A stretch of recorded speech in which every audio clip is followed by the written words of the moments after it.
Good morning, legends and super legends. Welcome to Veloharmony. Decided to do a little prologue today. We're very cold today. It's about 4 or 5 C right now. It might get up to 10 C if we're fortunate. But because of the area where we go north, with all the trees and everything, it's going to be a lot cooler. So today what I'm wearing some technical wear, I like to call them. I've got my Rafa Pro Team thermal jersey with just a basic base layer. And then I've got my neck warmer here. The thing I like about this is when I head out, I can pull it up over my chin. I can even cover my ears, which is what I would start out with. But then once it gets warmer a little bit, I can drop it to where it's just on my neck. It's also easy to come off. I don't have to take off my helmet. I can just stretch it and pull it off if I need to. I doubt if that will be the case because today is going to stay overcast and just around 9 or 10 C temperature wise, but it will feel colder because we got a north wind that came in. So because it's going to be overcast, visibility, of course, I'm wearing the pink, my gloves. I'm taking the heavy gloves because it's going to stay cold the whole day. There's no point in me layering with a liner and a lighter glove because I'm not going to be taking it off. These gloves may appear bulky. What I like about them, they're the Rafa Deep Winter gloves. They're very dexterous. You put them on, you can still use your fingers. Shifting is not a problem. So that's what I'm wearing. I will be covering my shoes with the Pro Team rain shoes. That's what they call these, rain cover. But they provide a lot of warmth as well. So I picked the pink color because it goes with the jersey, and it'll be very overcast outside, so the contrast will be great. So you'll see pink on my feet and then pink here, and that's why everything else is black. And then pink on my hands. So that will add nice contrast. I'm kind of torn between what I do the pink because I've got these in black as well. I'll see how they look when I put them on. I may do the black. The black may provide a better contrast. It's the same glove, just in black.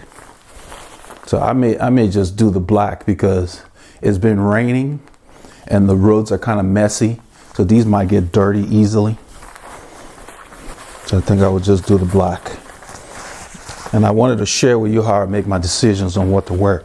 The reason I'm not bothering with a jacket is the jacket I have would work, but I don't need a jacket and this thermal jersey. That would be too much because my torso heats up when we're riding. And this jersey may be light, but it's nice and warm. So it's a perfect blend. That's the reason why I invest in the high quality stuff, because you don't have, they're not bulky. I mean, look at them, but they keep you warm. And so I wanted to share that with you all. We're going to take some clips for you today. My goal is just really to get out, get my legs turning. It's winter. I'm not going to be killing myself. Paul's going to join me, but he's not well. He's got a congestion. You know, there's stuff going around. So he picked up something. So he may just sit in for a bit and then let us go. I don't think he's going to do too long a ride. I want to do about 3 hours or so thereabouts, but never know. If I get out there and feel great, I may go longer.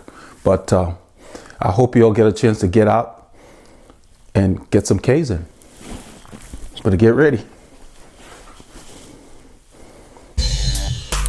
On this ride, Paul and I left Northampton, rode into the woodlands.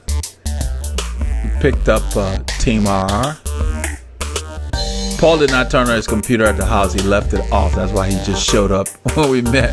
We went on 1488, the overpass to 149. Lots of action there. We took 149 into Montgomery. We stopped at a McDonald's. You can see Doug went back home. And we went through Bailey Grove Road there. We came back down 149, back into Montgomery. We saw Mo's group at that point. But we continued going. It was Paul, myself, and Scott. And so Paul and I ended up leaving Scott. He stopped at one of the stores and we rode back once we got to Hornier back into the woodlands. It was a very good ride, but it was cold and a lot of people did not, I guess, acclimate to the cold weather. Some people didn't dress properly. You'll see them on film. We got some good clips and I hope you enjoy it.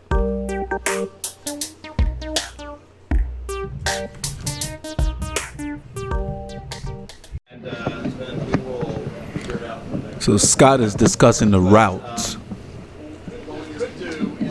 Go up 1097 and then across, what's the road? It cuts across. If you turn left, you go on Johnson Road. If you turn right, it's, what is that? Bailey Road. And then we come back on 149 and Fish Creek. That's probably about 65 miles. Sounds good. That's about 65. If anyone wants to cut it shorter, then there's plenty of times where you can make a right turn and cut off a few miles. 72 miles. That's fine.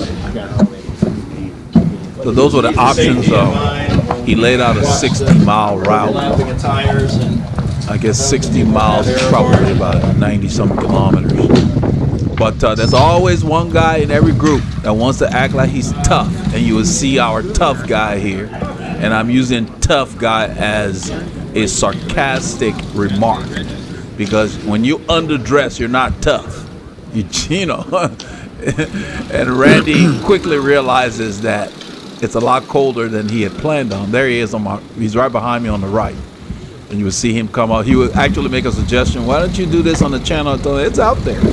This channel is planned. I appreciate suggestions, but I have a plan for this channel. The library is built, and I just cap them now with videos based on comments and so forth. So the basic stuff has been covered. We got over 400 something videos. On Veloharmony about what temperature to wear certain clothes. Oh, it's already out there. You just need to go in the playlist for cycling in challenging weather. So that was his suggestion that we should make a video about what to wear when it's cold. Like today, you see, you should cover he's your not knees because dressed it's not going to properly. warm up much. And then he's wearing a light jacket. That jacket is more of a windbreaker than a 50 jacket. or below, you need to dress warm. You need something warmer than that. If it's going to get to 65, then you can kind of hedge. And the funny thing is that jacket he's wearing, it's the same money. Right now, it's not supposed to break 50 until after we're done. And then where we're going is cooler out there because of those trees. So it's going to feel colder than here when you get out there. So yeah, I've got a playlist for winter cycling already out there. The stuff you hear me telling him are the things you got to consider. That's the reason I cover It's not just temperature, wind, humidity. That jacket, he spends a lot of money on that jacket, but that's a light jacket. They have different kinds of jackets, different kinds of, not every long sleeve jersey is for the most intense temperatures. So you have to make sure what temperature range your winter clothing are designed for. Just because it's long sleeve doesn't mean it's warm enough. So yeah, he's got a more of a windbreaker on than I would call a warm jacket. The guys on the channel are going to be talking about you, so I'm going to get you on, because they already know what you're talking about. And I said, what was he trying to do? You should like guns.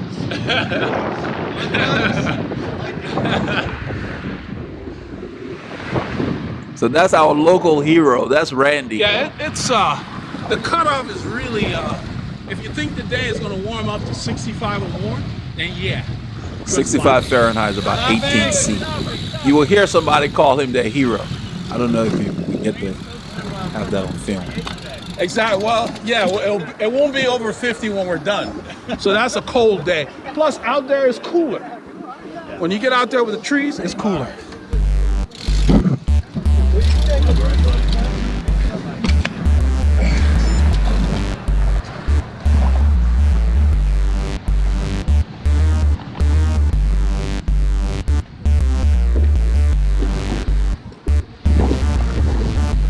So, of course, consistent with my expectations when you're underdressed, Randy ended up turning back early. It just got colder.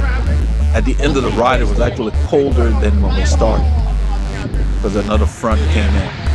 We had light drizzle later in the morning. The thicker jerseys this time. And Rudy also, I was telling him the same thing. See, Rudy has long sleeves, but they're not thick. So it's a different temperature range. It might be for 18 C to maybe 20 C, you know, that kind of stuff. For me, I err on the side of if I'm going to have long sleeve, I want it to be warm. But still, there are different grades of long sleeve. You can see Paul's wearing the Protein winter jacket here. I hand him the camera. Performing nicely. Rafa, you guys will probably think Rafa ought to pay me for this. I've heard people say that. And if they did, the story will be the same. The reason why I like the Rafa stuff and the Santini and other things is, you guys see I just have a base layer and a jersey. The reason that works is the jersey is thermal and it has a liner in the front that blocks the wind. So Rafa took extra care to prepare the garment, made it light, blocking the wind in the front but making the back breathable. So they protect you where you need it. So I'm not chilled at all, even though I'm wearing a relatively light looking garment. The guy on the right here, Paul H., dressed very warm. He's in a blue. At the stop, we went inside. I changed the battery in the camera because, you know, the battery doesn't last long when the temperatures are low. And he thought we never went inside because Paul and I stood outside when we stopped at a McDonald's the whole time. So it was like, he was like, did you guys go inside at all? We could stand outside in 6C weather because we're comfortable, you know? And with that neck warmer, those little things, you know, the neck warmer much above 10C, I gotta take it off. So there are little pieces that just add to your comfort, but it's really the technical improvements in the garments that make the difference. You can have the bulkiest jacket and that doesn't necessarily mean you're gonna be as warm. And plus, you got to make sure it's breathable. So not only does the Rafa stuff keep you warm, you're not wet when you stop because all the sweat you generate has evaporated. So we could stand outside for more than 15 minutes while they were inside the McDonald's, and he was just blown away. And the thing I'm talking about, it doesn't have to be Rafa. Santini does, but do your research. Don't just buy a long sleeve jacket or jersey. Find out what temperature ranges they're designed for. That's the key. Because you guys know I've made a video explaining how confusing the Rafa stuff is. That's the point I'm trying to make. Got a little bit of sun peeking out. I expected it to be completely overcast. So I'm glad I went with the black gloves today because the pink would have been too much of a washout between the jersey and my hands. This guy shows up here on the right. That's why I froze the frame. He was looking for Mo's group. He rode up to us and he was out of breath when he got there, so I noticed. I think he was running a little late. Mo's group leaves about 1.5 kilometers south of where we leave from, and that's the group he was hooking up with. So in a few kilometers, we stop at a light, and I introduced myself to him, and that's how I found out that he was looking for the group. He said the group that leaves from the Ash Lane YMCA, and that was their meeting place this day. So both groups leave about the same time, but they leave from further back from where we leave from. So I suggested to him that he stay at that intersection and wait for them because he said he was actually meeting another rider at that group.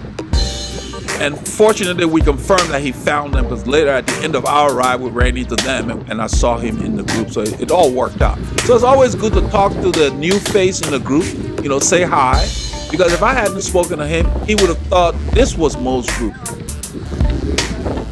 So when, you know, you get a new face in your group, say hi to them. It makes them feel welcome. They're more apt to come back instead of just staying with the guys that you know.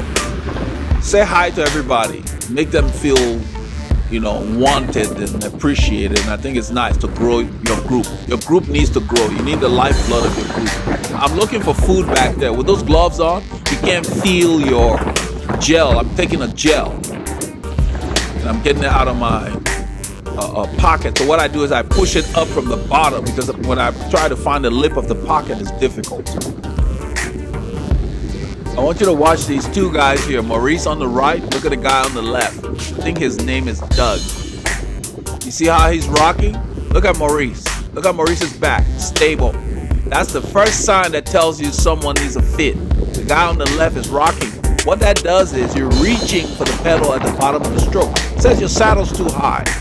And depending on where you're sitting in the saddle, you may basically irritate the follicles, your hair follicles. That's why you get saddle sores. Look at Maurice on the right. Stable. That's how you know his saddle's correct. You should not be rocking like the guy on the left. And what ends up happening is he can't generate enough power. It may seem counterintuitive, but when you can't reach down, you can't use the big muscles in the back of your legs. And of course, Dog has challenges keeping up with the group. So there's a correlation. Most of the people that get dropped are, first of all, inexperienced, and they need a fit. Because if you ride long enough, you're not going to put up with all that discomfort. I mean, look at him. It's not that bad. I've seen worse, but still, he's not dialed in. I have spoken to him in the past. He came on one ride one time, he was struggling, and I suggested, because his saddle was tilted down, I suggested that he get his fit checked, and he hasn't done it yet. So, you know, he ends up with numb hands, all that stuff, all the symptoms, they're there. So it's easy to spot. So we slow down, we stop for this light here, and this is where I'm gonna freeze the frame here to show you this guy who rode up to us. You will see his face. Look at his mouth. He's recovering. He's trying to get oxygen in there. We are not the fastest group in the area, but we're not a slow group. So if you chase up to us, you got to work, because our warm-up pace is respectable, and he had to work to catch up to us. He's still recovering. This is where I chat with him. I don't know if it's on. I don't think it's on film, but I go and I shake his hand. I introduce myself. I ask him for his name, and then suggest to him, explain to him where the group he's looking for is coming from. And as we go, once the light changes, we go through the light, and I suggest that he stop across the way here. Once we get across the highway, I say just stop there, because this is where they come out. And it worked out for him because he ended up hooking up with them. He was meeting a friend with that group. Because I did invite him to ride with us. I said, "You're welcome to ride with us." And he said, "Well, I'm actually supposed to meet somebody." You know, but he was running late, and as soon as he spotted us, he thought we were Mo's group. Sometimes we'll meet Mo's group here at this intersection. It's just always good to welcome somebody that you haven't seen before, and, you know, instead of just ignoring. So it worked out that I spoke to him, because he would have gone with us thinking that we were the group he was looking for. So right here, he ends up just stopping once he gets across the intersection, and he decides to wait. That's what I'm telling him back there. I'm behind Paul. Paul has the camera. So you see the guy on the right. This is another guy. His name is John.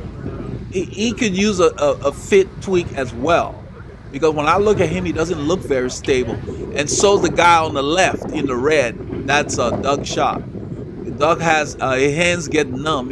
He shakes both hands. I don't know if it gets on camera, but he's periodically shaking both hands because it's numb. I'm chatting with Paul H back there. We're talking about the challenge. Paul H had a lot of challenges at the Heroes Ride.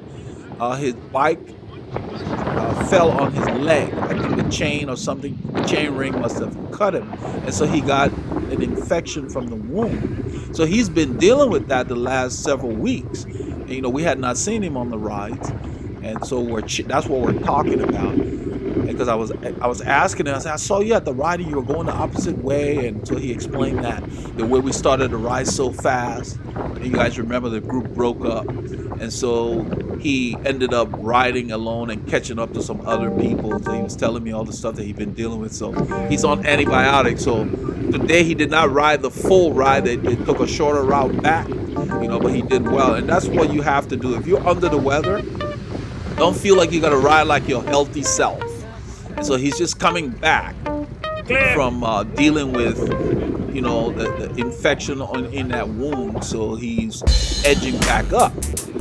You know, so that's what you have to do. That's the reason I mention it. If you're under the weather, sit in. Let your ego slide. You don't have to be at your best on every group ride. And that's why I stress on this channel, don't compare your performance to other people. You are competing against you. That's why they call it personal record or personal best. Gauge yourself based on your past performances. So don't be excited, "Oh, we dropped somebody, that means I'm riding better." Not necessarily. People let you go for different reasons. And all experienced riders know this, because everybody's been dropped at one point or another for whatever reason. So that's not, an experienced rider will not gloat because somebody gets dropped. That means nothing. They'll be thrilled because their numbers are better than their prior numbers. That's how riders do it. You're training for a time trial, you look at your effort in the past versus today. That's the way you do it. So we're back there just chatting it up, you know, moving around almost 28 kilometers an hour. That's why I love this sport. You can be moving at almost 20 miles an hour and talking.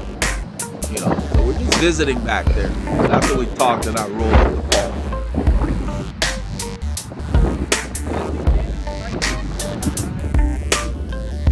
Paul. Paul and I were joking about it. I told him, I said, when we're going hard, forget about trying to film the back. Focus on riding and just let that camera pick up the people that are driving the group. When it slows down, then you can spin that thing behind. You know, it's hard to concentrate on the camera when we're going really hard. And so at the end of this film, he and I did some extra exercises at the end of the group ride, and I filmed it, and I think you guys will like it. We did some drills on the hill. Yeah, this is where I'm next to Paul. I rode up here. And I'm letting him know what Paul H. and I were talking about. So I can feel this.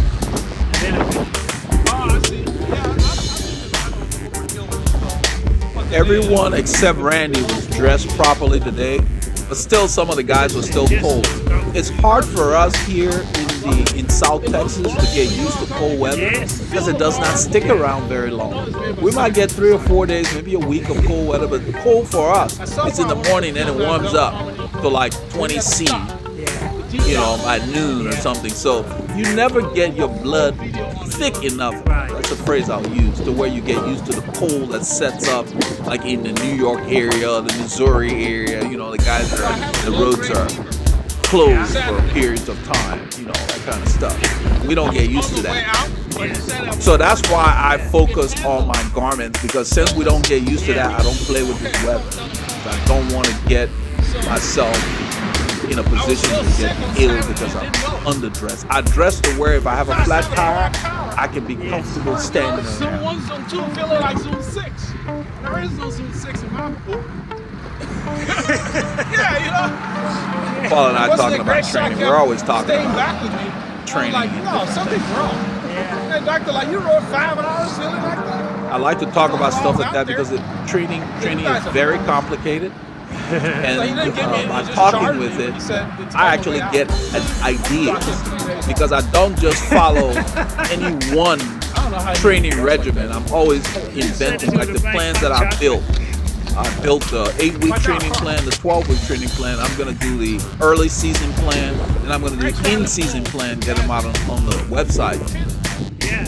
I use innovative methods and new ideas to build them. Coming around here, somebody said car back, so I moved to the shoulder.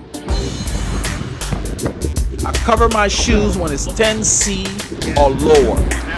If it's going to be warmer than 10C, then I don't bother covering my shoes. I like my toes to be nice and warm. Then I can use my energy to ride as opposed to my energy to keep me warm. That's the trade-off, guys. So a lot of these guys have their shoes uncovered. You will tolerate it for a little bit, but if you're going to be out here for 3 hours plus, you pay the price. Because in the cold, you got to eat more anyway, because your body needs that. So what I do in the cold is I don't carry water, I carry electrolyte mix. So I get my water and energy at the same time. Because if I carry water, then I got to pee more often. Because I did a video about why you pee more often in the cold. So by being dressed properly, you can just focus on riding. And you're just more efficient energy. Just keep that in mind. It's important to get it right.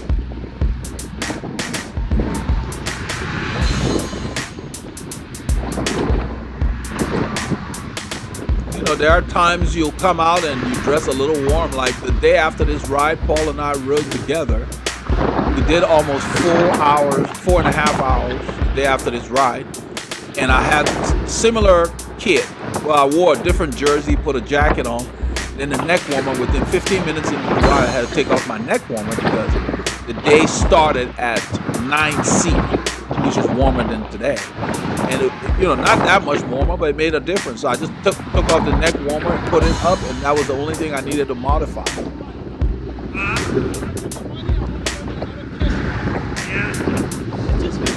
You notice as I begin to talk to Paul, I move to the left and I drift back. I leave a little bit. We're not going full gas or anything.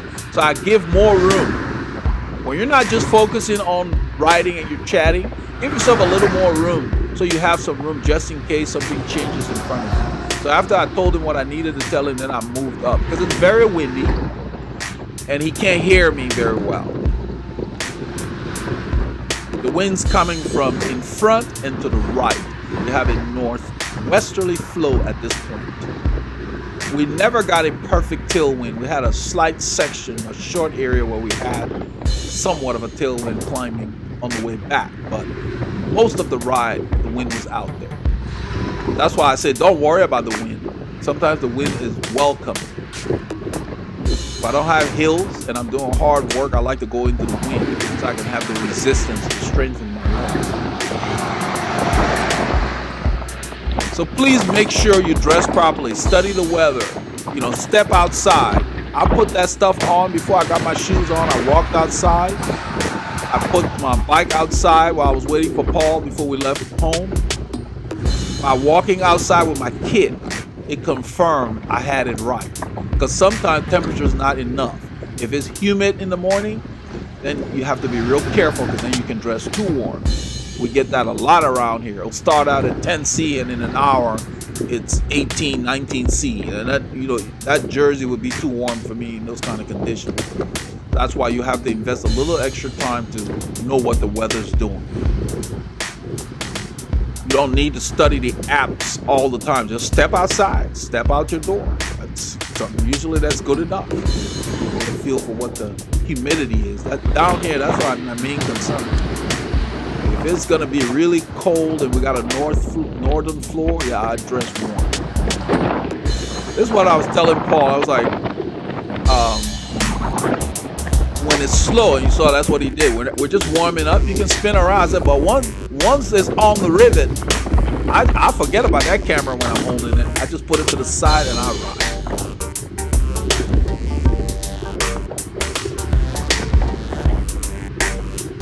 When I put on my tights, for me, I have really big thighs. So what I do is I make sure I sit on my little bench at the house and I pull that's Doug wiggling his hands. His hands are getting numb, the guy in front of me.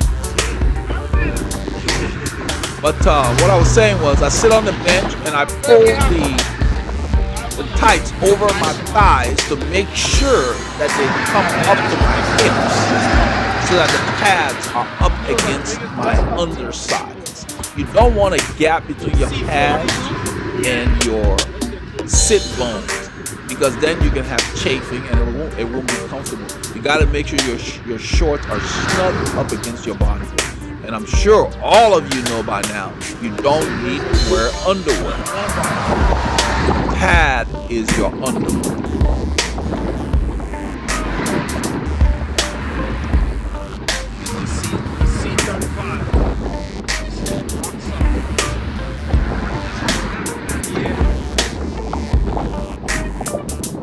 When you're not stable on the saddle, that's what can cause all the numbness in your hands and your elbows and all that because you got so much weight on the front. I can just look at a rider and see the lack of stability.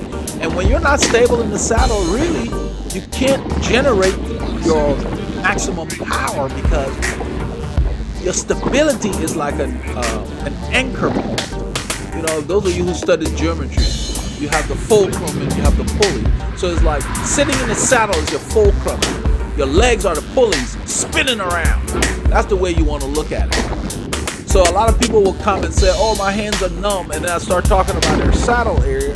And they're like, oh, did he even hear me? And then I have to make it clear, yes, the solution is not with your hands. The solution starts with your saddle. I move over because I think there's gravel or something. So I'm using the main lanes.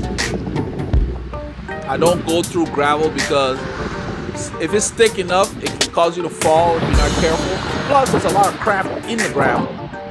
So I minimize my risks of flats by riding how you see me ride. I ride on the cleanest spots. I read the road.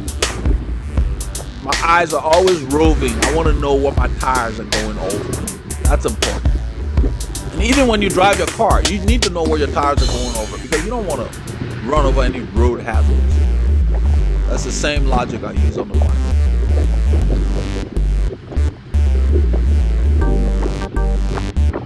what I was saying, I don't know if I finished that thought about numbness in the hands. I have a lot of people that have confirmed that many times over. Not that I needed it, but it was good to hear them, to share with other people on the channel. It's a guy in Canada, I think his name is Ron. He confirmed that because of one of my earlier videos I said, if you got back pain, you need to lower your bars. And he thought it was counterintuitive. He said, but I'll try it anyway. And he did, and voila. It was like, wow. Because it's kind of like bending to pick up something heavy. When you're sitting upright, you put strain on your back.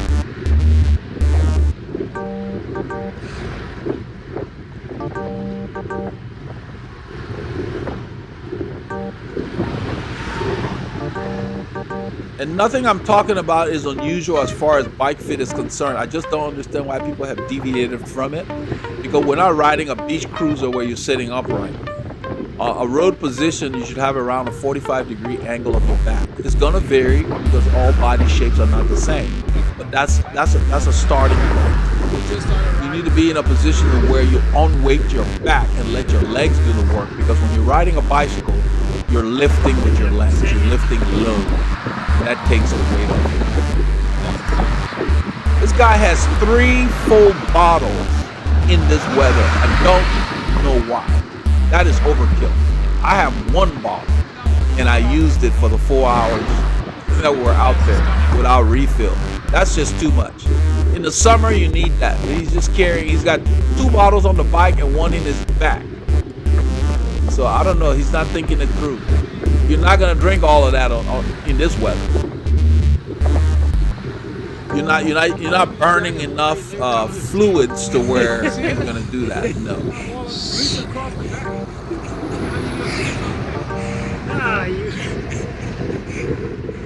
This is Paul M. Okay, I thought that was Doug. This is Paul M in front of me now I'm talking about. Yeah, he always brings 3 bottles. He used to have a cage on the back of the saddle and it broke on one ride. And so now he carries the 3rd bottle. And he doesn't need that on his ride. I've got 1 bottle on my bike. That's it. Because I found that once the weather changed a few weeks back, I was coming home with a full bottle, having only used 1 in the cold weather.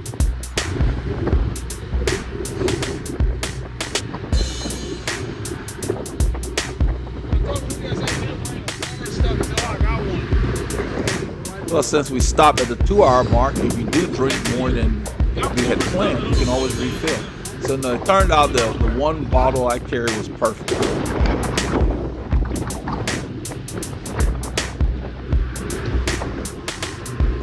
I mean, 1's good, 2 is fine, but 3 that he's carrying here in this weather, no.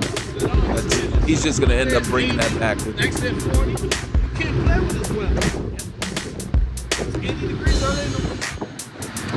And it looks like he's wearing regular gloves, fingerless gloves.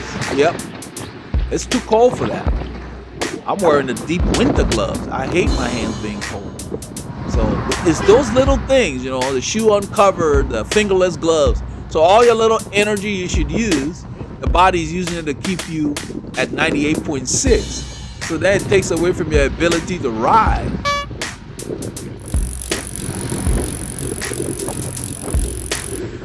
So all of this is just to point out stuff. I'm not criticizing anybody here. I'm using this to teach you so you can gauge and learn from what other people are doing, because it's a fine line. On a day where it would warm up to 10°C or more, this guy in front of me that I'm pointing out is going to be perfect. So you have to pay attention to that. If the day's going to warm up, what he's wearing is great. You know, there are times when I've had too much stuff and you take it off, you stick it in your pockets. That's why you see riders out there. I'd much rather have it and not need it than the other way around. So this is a teaching thing to just learn, because it's hard to gauge it in our weather. Our weather is odd. It changes. Sometimes they'll forecast stuff and it'll be completely different when you get out there. I've been on rides where they said it was going to be 18°C and it stayed at 5 or 6°C the whole ride. And I wore tights thinking it was going to warm up. So that was a day where I had to make the ride short and go back home, you know, because Houston weather is unpredictable.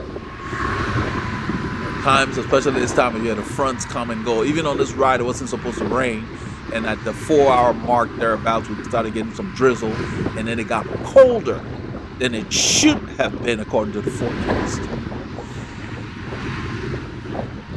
So at the end of this ride, Paul and I do some drills where I'm showing him different shots and how to handle the camera.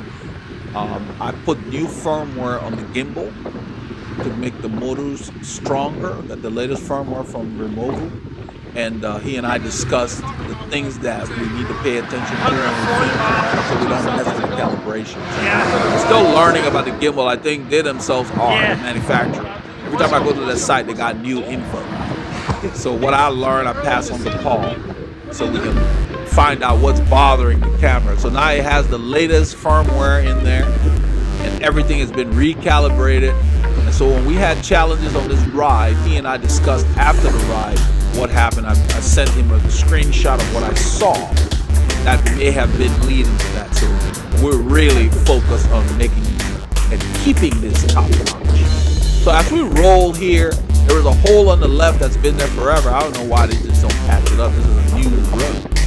It almost looks like they built the road and some heavy equipment dropped something while they were doing it, and it's just been there.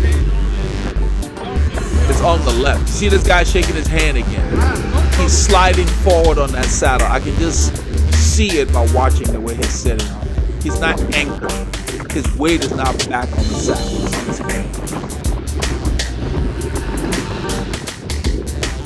The height looks good, but I think the tilt is off.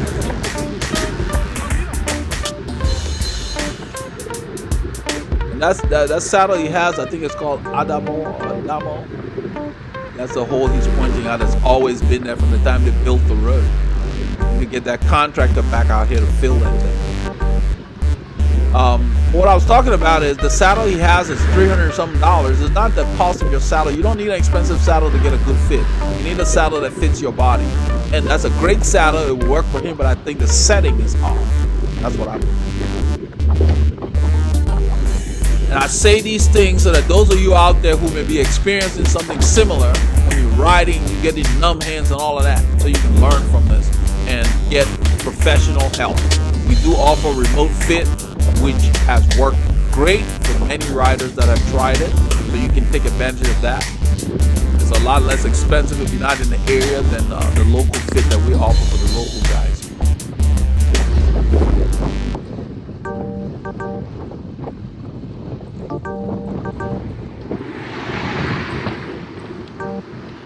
Because I know the overpass is coming, I had told Paul had been sitting on my right. I told him, you need to make sure you save your energy for the overpass, because we have an overpass here that is at least 1 kilometer long, and and it's very steep at the highest point, so it separates the group every time we come through here. Right now we're going somewhat downhill. You can see I'm probably in a 16 or a 17 on the back there. Now I shifted up. I can see the change because the speed changed. I didn't want to use my leg strength. I shifted up my spun. So I'm probably in a, see, Paul got a good shot of that right there. I'm in a 19. I got a 28, 23, but yeah, I'm in the 19 right there. 17 is in the middle of mine. I've got a 1228 on this bike, on this wheel. And I have a 52 on the front. I've got a 3652 mid-compact on this bike. And I do use the 36. We have a very steep 8 or 9% climb on a road called Capitol Road that Paul and I did on Sunday after this ride. I showed him some really hard climbs, and he just loved it. He's a glutton for punishment. I moved to the left to avoid using my brakes.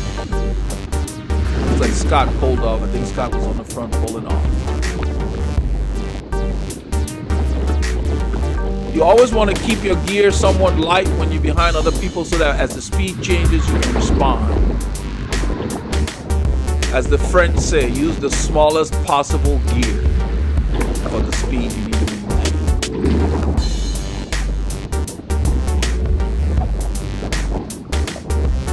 And if you look at me on the bike, because I'm stable and I'm sitting on my saddle, I focus more on pulling up than anything. I have absolutely no weight on my hands. I never get numb hands for any reason. Now watch this. The group is starting to break up. We're going uphill. All I'm doing here is I'm just riding. I'm not trying to. They keep slowing down, so I don't want to slow down. I hate slowing down on the climb. It doesn't mean I want to go super fast. I just want to maintain the momentum I came with. And they keep slowing down, so I move left. There's debris there too, but they're going slower and slower. And then there's a guy off the front. So I just decide to ride up in front of Paul H there in the blue and give him a wheel. But when I do that, you probably won't see it on camera very well. I end up just riding off away from this. So I look back, just like, come on, I'm trying to give you a wheel. But it just seemed like they weren't firing. And I don't like to slow down the climb. I'm just gonna keep turning the pedals to get over the climb because there's no point. It's just too hard to get started again. And you can see, I'm not going that hard. I'm at sweet spot and we're riding away. Paul just maintained his effort. That's what he told me. He said he was just playing, he had a week off. Last weekend he didn't ride. Went to a family function. So he's just kind of getting back to the swing of things. That's Doug's shot up there. I end up riding up to him. Because the guys never really catch up to me, and once we get over the climb, we're over the climb and I'm going downhill. I don't like to back off, so I just keep riding up to him.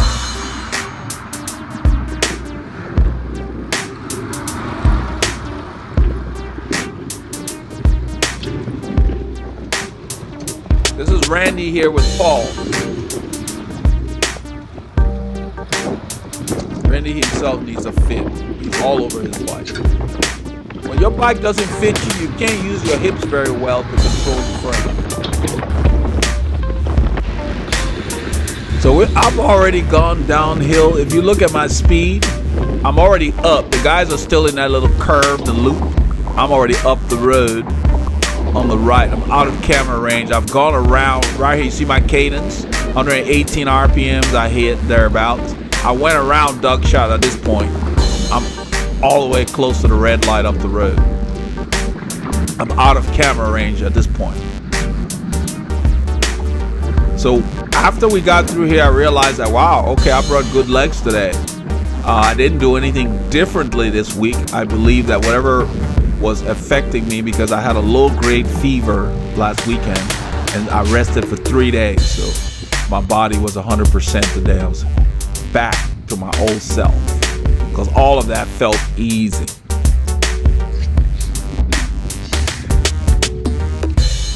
You can see I'm already at the light.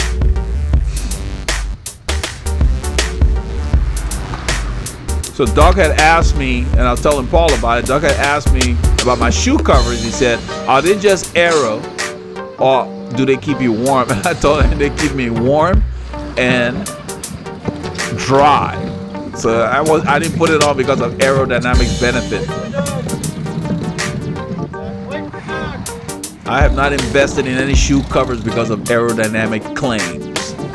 It's for the function of keeping me dry or warm. We're waiting for Doug. We have another Doug in the group. So we stopped here because he's caught at the light. He was off the back. He was out of camera range. So Paul did not turn the camera back to pick him up. So we stop over there, and I think in a little while Paul comes and passes us. Paul is up here. He passes us. He stops here. I'll ride up to him. Turn it towards me. Let me see. And I'm checking the camera because the camera in the cold weather, the battery does not last very long. So that's why I was looking at. There's a display on the front that kind of, but it didn't show me much. It just showed me a battery symbol. It didn't give me a percentage. You know, batteries don't function very well in temperatures that are very low. I think they usually test them around 20 to 25 C. You know, they actually literally listed it on the removal site that the time they gave for the life of the battery was done at 25 C. So yeah, when it's colder, the battery's life is shorter. We always have 2 batteries. So part of this route, when we're riding here, the battery died and we didn't have time to change it. And so, of course, we basically float to where we have additional clips after the battery is changed, which is fine. This is Randy here. You see him scoot back? That's a sign. He don't like where he's sitting.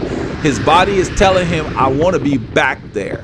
That means that saddle is behind where he should be sitting. And it could be a combination of the height, the tilt, and that's why everybody would tell you, get your fit checked. It relates to your fit because they can't give you one specific answer. It's easier for a fitter to just go back to square one and set everything than trying to just tweak something they have not worked on. Most people anybody that comes to me, I start with inseam and set the bike for them and look at the seat angle to make sure that frame can be fitted to them. Those are the two challenges. And I've made videos about it. Before you buy a bike, get a bike sizing done. We offer that as a service as well. And many other fitters do. You need to know what frame will fit you before you put your money down. And it's not just the size of the frame, it's also the angles that the manufacturer is providing. For the money they're charging, especially for carbon frames, they're charging custom bike money and giving you limited choices. So, you know, that doesn't make sense. I know that Calfee builds custom bikes, so you have options. Even if you buy in carbon, you can get custom carbon frames for the same money. We, at this point here in the shots, we're on 1097. The sun came out. So after we're able to change the battery, Rudy's pulling. We're going towards Bailey Grove. This is after our stop at the McDonald's in Montgomery. Quite a bit of the riders, I think there's only 4 of us left in this section of the ride. Quite a few of the riders turn around at McDonald's. What's his name? Randy, who was dressed very skimpily, turned before we even got to McDonald's and took a different route to Taco Corner. So if you're gonna be out there in cold weather for hours, dress right. When you're comfortable, you have more fun.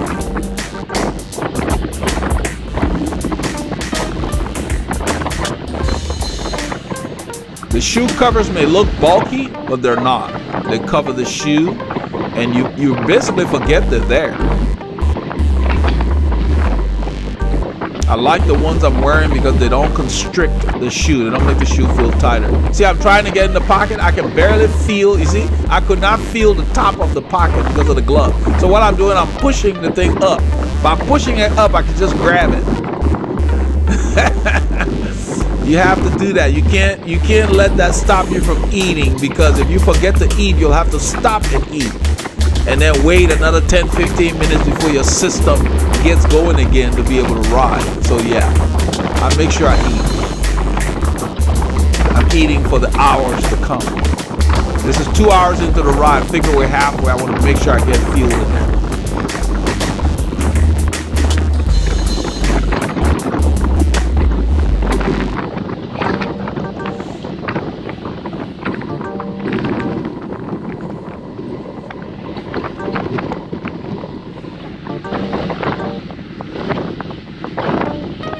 When we stopped at the McDonald's, a lady saw Paul and I standing outside chatting. She was leaving the store, getting her car. And she said, I don't know how you all do it, something like that. It's cold out here. And I explained to her, I said, this is technical wear. And then what I figured she would understand, I said, it's similar to what people wear when they go skiing. Because that's a sport where technical wear really plays a part. You're out there, you got to be dressed right. And it's not just warmth. You have to be wearing breathable materials when you ski. Those of you who have skied, you know what I mean. You can heat up. Skiing is an activity that burns a lot of calories. I went out to ski one time in Colorado, and these little kids were zipping by me. It was embarrassing. But it was like I got so hungry I couldn't believe it. So yeah, skiing is a tough sport. You got to have the right sunglasses and all of that, because the glare from the sun, you can way up there and it's all white. Yeah, it's very, very deep. So she could relate. She knew what I meant. skiers understand when you talk about cycling, because they cross over. A lot of skiers ride bikes because they build their legs. You know, in the off season, like in the summer, they'll ride bikes to condition themselves. A lot of Olympic champions like Eric Heiden. Dr. Eric Heiden was a speed skater that became one of the best sprinters that 7-Eleven had, you know. So even Le Monde, our champ, used to cross-country ski in the winter. Put that in my garbage can. That's why I like those gloves. You can still use them somewhat, but you know, there's nothing like your hands to feel. You just can't feel the lip of the pocket. So my trick is to push the contents up and then grab it at the top of the pocket. It's tougher when you wear a vest. Like on Sunday, I wore a vest over whatever jersey I wore to block the wind. That's harder. You got to pull the vest up first. So I keep some of the food in the front pocket of the vest. And that's another little feature these guys add to their vests. You have pockets in front. I used the part of the road here that was relatively calm as far as not having too many steep grades to eat.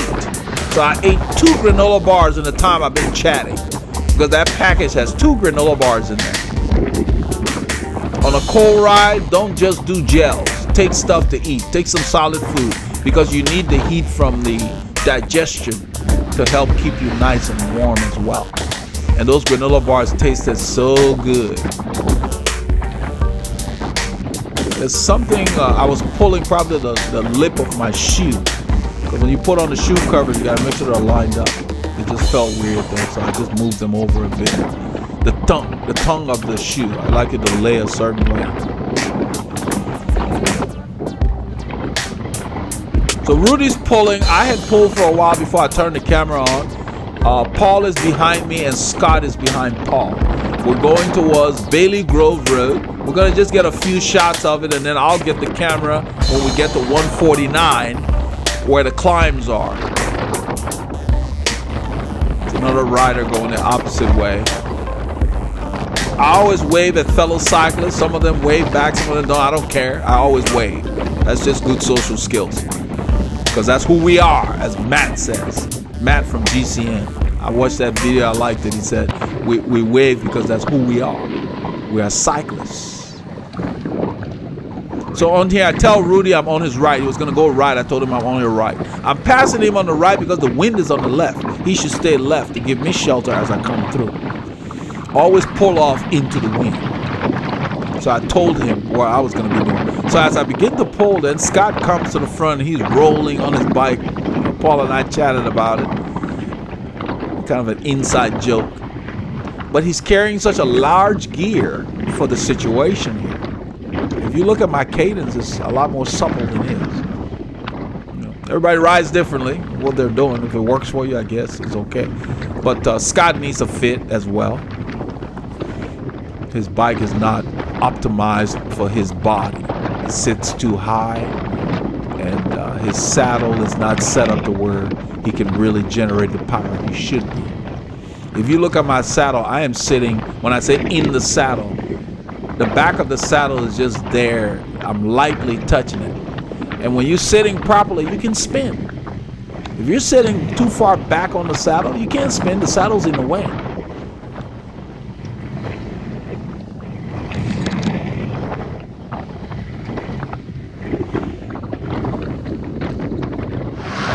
So right here, I take the camera.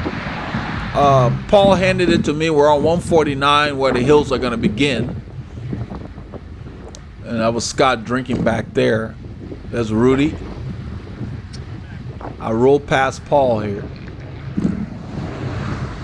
In a short while, I basically asked Rudy to come to the front.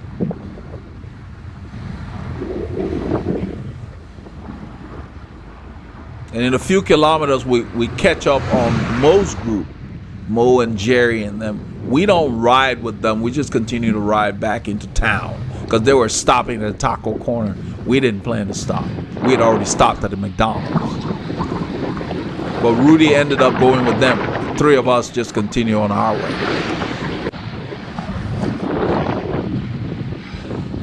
A lot of that part is not on camera, but we do have the drills that Paul and I will do when we get back to the woodlands, which I thought would be a nice touch. So right here, we're going downhill, and at that curve, the grade is going to kick in. I'm not sure if I asked him. I think I asked him after we get through here. This is the same route that Joe Nanga rode with us on a few weeks back. And you can hear that. Yeah, I told him to come on up. So he's coming through right there. You can hear the wind. So we had the wind from the north behind us, but we ended up with wind swirling around. That's when we started to feel, later on, we started to feel droplets of rain. It didn't rain too hard, but because the weather is constantly changing, you don't get a particular direction on wind flow. It's just blustering. Those of you in the cold area, the colder areas in the Northeast know what I'm talking about. It's just swirling around because the fronts are battling.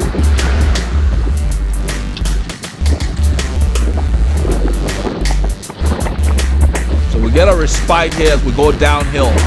We're gonna turn right and the road would kick up.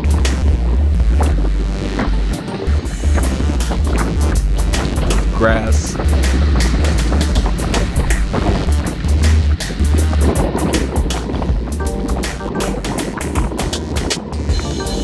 I stay a little to Rudy's right, I believe. Yeah, a little to his right. Now this is where the road starts to go up. I had spun that camera around, so I was distracted, and then I have to ride back up to Rudy here. If you look at my cadence, I'm keeping it in the 80s as much as possible. Rudy's standing to get a rhythm working for him. I'm right at sweet spot there about for me. Sweet spot is a very effective training area because it allows you to ride hard but not too hard, and you don't get burned out from doing that workout, but you get the most benefits without pushing too hard. So psychologically, you look forward to doing those kind of workouts. Because this climb is long, you can see my heart rate continues to climb. It says 169, it's gonna hit 170 here. But now, right here, the roads start to go down. This is the benefit of the terrain, what it does to you. The hills, everybody's working. And because I'm a big guy, I have to work harder to carry the extra weight that I have. So I have to put out more watts per kilo per se.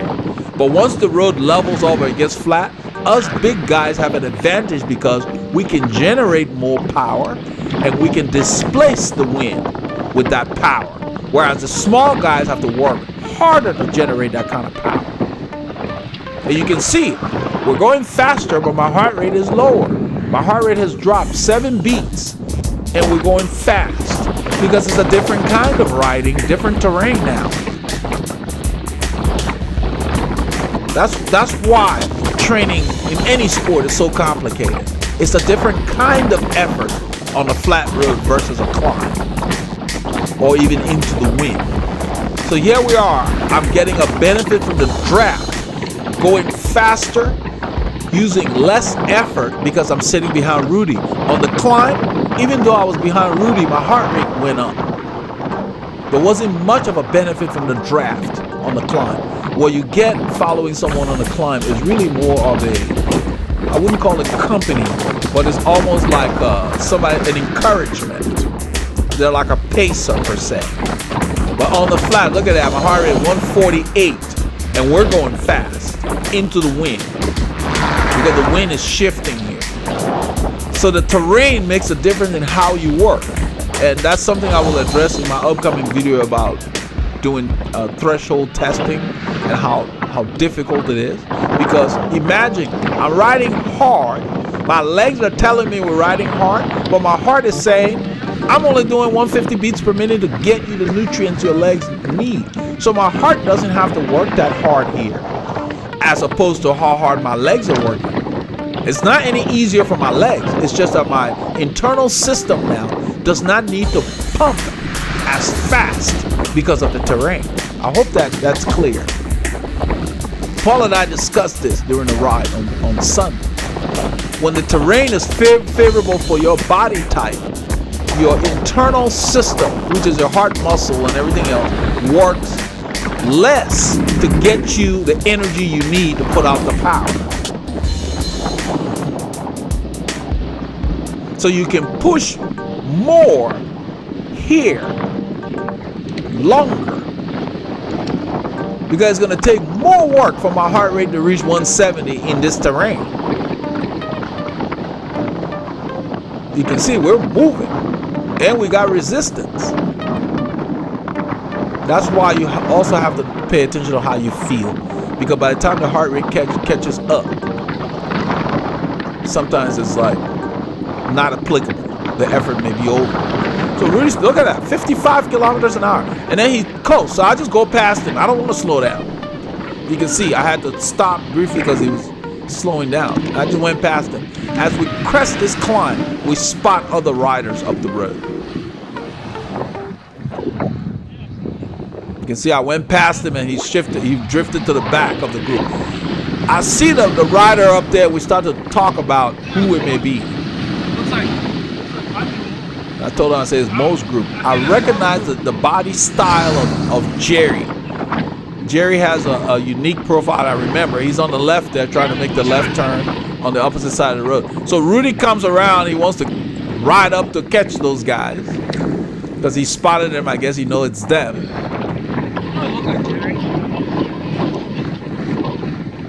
And it turns out it is Jerry. At this point, I recognize him. I could tell by his form. What are you doing way back here, man? I know it was Jerry. What are you doing, brother? You guys going so slow. Yeah, right. And Scott messed with him. Scott said, why are you guys going so slow? So they're up the road and Rudy's riding up to them. They're not that far. The camera just kind of makes it with the wide angle, makes it look further than it is. But we're just kind of spinning here. We're approaching the taco corner from the west. I see him. The guy who was talking to us? Yeah. That's him in front of the guy in black. So I'm telling Paul that the guy who we're chatting with that was looking for the group is actually with them. I see him up there. I can see his jersey. So as we approach the taco corner, you can see the guys are turning. They're kind of small in the distance. They turn right, and then you'll see them going into the parking lot on the left. Right up there, you can see one or two riders rolling in there. We don't stop there. Rudy's with them. He didn't say anything else. We just continue riding. Okay, yeah. I'm not gonna stop. Because we had stopped at McDonald's and we didn't need to stop. So this road is newly opened. This road used to be a dead end. So now we can go south on this road. So we just decided to use it and check out the new bridge. There's a new bridge right there. The gimbal went off. Maybe the battery. So Paul had handed me the gimbal back on a 149, and I was explaining to him that the gimbal was off. That's why the camera was filming the sky. The camera was limp. And I was just explaining to him something turned it off. So at this point here, we're back in the woodlands. We're headed south on Flint Ridge Drive. And I explained to Paul that we were just going to ride these and I was going to film some. We're wrapping up another epic ride. It was an epic ride on the first very cold day of the fall season. We're headed south on Flint Ridge. I think we're heading towards. I rolled to the front, flipped the camera around. We had to stop a little bit for Paul to fuel up because it was just hard to reach food with these thick gloves on, and it had drizzled a little bit. If you look at the road, you see some wet spots on the right. Nothing heavy, just drizzle, light drizzle. You get this red bar on the screen? You see that red bar? Yeah. That means the battery's low. You just keep filming until it stops. I was explaining to him that all these beeps from the camera, a lot of them are just alerts. And because he had mentioned worried too much about the camera, I said just film. When it goes off, it goes off. So I told him, I said, when it beeps, you can just glance at it. It's just letting you know. It's just a warning. That is low. Because if they didn't put it there, you wouldn't know. They don't want you reading while you're working out. So yeah, it puts a message. All I was telling him is, don't pay attention to it because the biggest thing, they have a graphical image as well that you can look at. a certain Because time. by looking at it, all you need, all it does is let you know you got 25% spoiled. battery life left. So at the A lot of next countries, possible people walk stop, for hours to we're get anywhere. alerted so we can change it if we need to. Yeah, every now and then we can do that, but yeah. So At that point, he can wait. I don't want him Work out focusing it. on the camera too Let it much. capture when we're what it riding. captures. Just put that bad boy down, forget it, let's go. When it's slow, you can mess around. So we're going up a 4% climbing. I believe this is Come on. Stay next to me. How's your energy level after you ate? Yeah, so we had to stop for Paul to eat something. Okay, good. So we're just gonna ride the climb steady and finish it out. When you're on the bike, you ain't got time for that. He built, and then the camera would just mess up. So I don't know what beeped. I don't know if the gimbal beeped. Yeah, Let but it when you run in handed it to opposite me, way. the I was camera just explaining to running, him the gimbal was to off. avoid All I did was I turned the spending too gimbal on much and it was just like this. time So on giving 149, the camera I all just this told Rudy to attention. come up so I could film. Turn it on, plant it, let's go. That's Go it. pick up something. That's kind of what we're talking about. So I was walking Come into on, it. come on Don't to worry the about front. those beeps. They look, So I you can look film at them. you It and says ride this low climb battery. like you normally You can't see it. At the next opportune time, Okay, we'll I'll get your decipher hands. what it is. But when you're riding, just ride. So I got the camera on a low angle here. The gimbal is functioning flawlessly at this point. In a few kilometers, I will have Paul use a different setting similar to what I use because he's been trying to compensate. Now I'm gonna hand you the camera. I guess he kind of lost sight of the fact that the gimbal and the As I go camera by. both work together because the camera is a wide angle camera. He thought you need to keep the camera high. And I explained to him, no, you don't. It will get the shot because, you know, I explained to him that people mount some of their cameras under their bars. So he's been trying to adjust the gimbal while he's riding. I said, no, don't do that. Just put it on the side, let it go. So I think we got it sorted now. You know, he knows what not to let touch the body of the gimbal because that's what's been throwing him off. We're still learning. It's a learning thing, and we want to constantly improve our shots. So he's filming me go up this thing here in a lower than normal cadence. And what I was telling him is I'm in the drops because you can also ride the climb in the drops for a little while. It's, you know, for me, I can do it. And I was telling him we had a little private joke. I was doing it back on the highway out there. So we laughed about it. So I tell him to come on because he's going to take us up the next climb. This is how we train when it's just the two of us. I ride for a while, I get to the front, he's got to come and take his turn at the front. So now he's coming through, I'm waiting for him to come up. When we're going up the climb, it's not like, we don't have to ride side by side. I ride because I need to get my workout. I ride the climb at my pace, he rides the climb at his pace, you know. And sometimes I'll tell him, go as hard as you can on this climb. Got it. So he gives me the camera here and I proceed to get different angles here. Told him, I think I asked him in a little bit. He had his computer off the whole ride. He just wanted to ride today. He don't want to look at no computer. 80 to 90. And that's what I'm getting him to do. I want him to do with the gimbal and then just set that bad boy. As long as it's pointing straight, you're good. Okay, that's fine. Just whatever ride. cadence feels good. Just ride this climb. Feel the gear.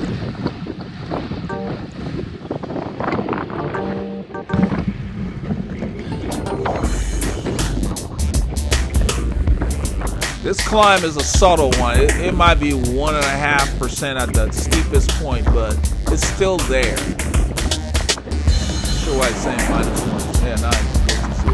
It goes up a bit. But we pretty much just ride regular gears. So I'm on the left. We got the whole lane, and I'm filming from there. Look at that Team Veloharmony. We got some new stickers on the channel here. I may do a separate video about it, but it's on the website. We're collaborating with a company and we've got our logo in their system now. So you can get a sticker like that. I think I will need to do a separate video so you guys can see that up close. That threshold work, big gear work. 2 separate workouts. That's what I do. To do stuff like this. I don't worry about what gear I'm in. Just turn it. You get used to tolerating the pain. You know what I mean? So Paul is actually using our 12-week base plan as well. I did 30 minutes. We've got Wesley Steven using our Thursday. 12-week base plan. Hard. There was another gentleman.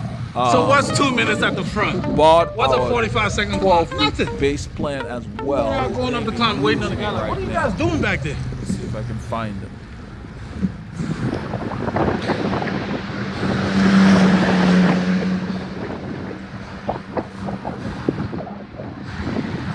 Yeah, his name is Kevin Cheeseborough. Kevin also using our 12-week base plan, and he's doing the threshold work. I will be building a threshold calculator for people to create their own zones after they've done it and put it on the website as well. So a lot of changes coming. See, I don't need to wonder. I see that red light. Progress. I know it's filming. So what we do at this light is I hand him the camera and I make a suggestion on how I think he should hold it, similar to how I hold it, because I don't have a whole lot of hassles with the camera. And so he had been believing that he needed to raise the camera or raise the gimbal. So this is where we tried that shot. This is our cool down.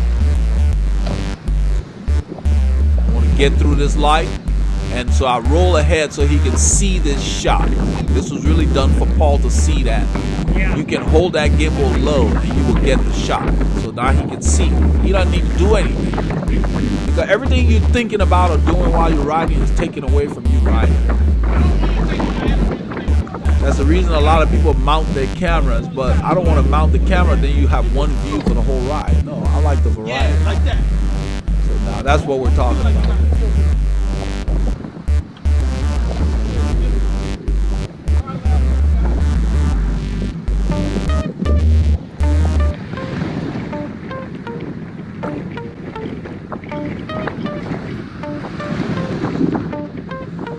This road we're taking is called Panther Creek, and it connects with our local bike path in a few kilometers. But what we do now at this point, we just wind down. You know, I'm not paying attention to cadence or heart rate and all that. Like I said, Paul didn't even turn on his computer on this ride.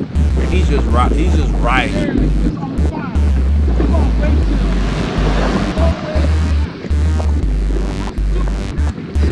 My computer's on, but I don't pay much attention to it when I'm riding as well. I'm just collecting the data, especially for the group ride, so I can load it up on Strava for the people that follow Veloharmony. It's a beautiful road back here we found a little while ago. Doug Shot was the one that recommended that I try a different route as opposed to the entire length of the bike path.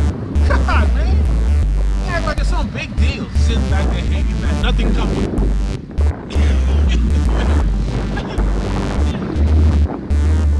So do the front again. I want you to see this corner.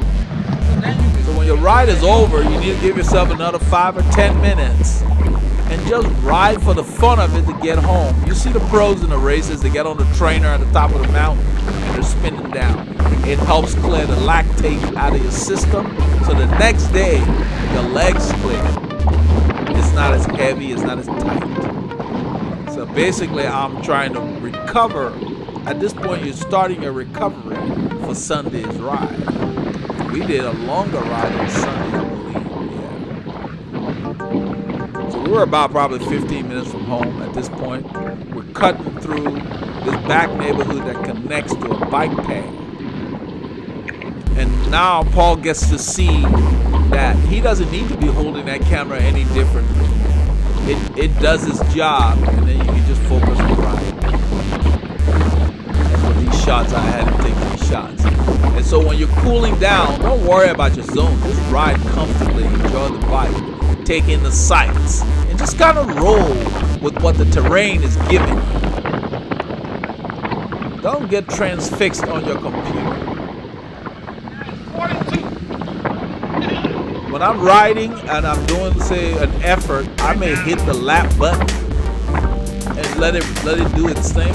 But I'm not looking at that thing. I'm paying attention to how I feel. Make sure that you don't get bogged down into focusing too much on your computer. So I hope you guys got a chance to get some K's in, but this is what we did on Saturday. Keep those doctors fired.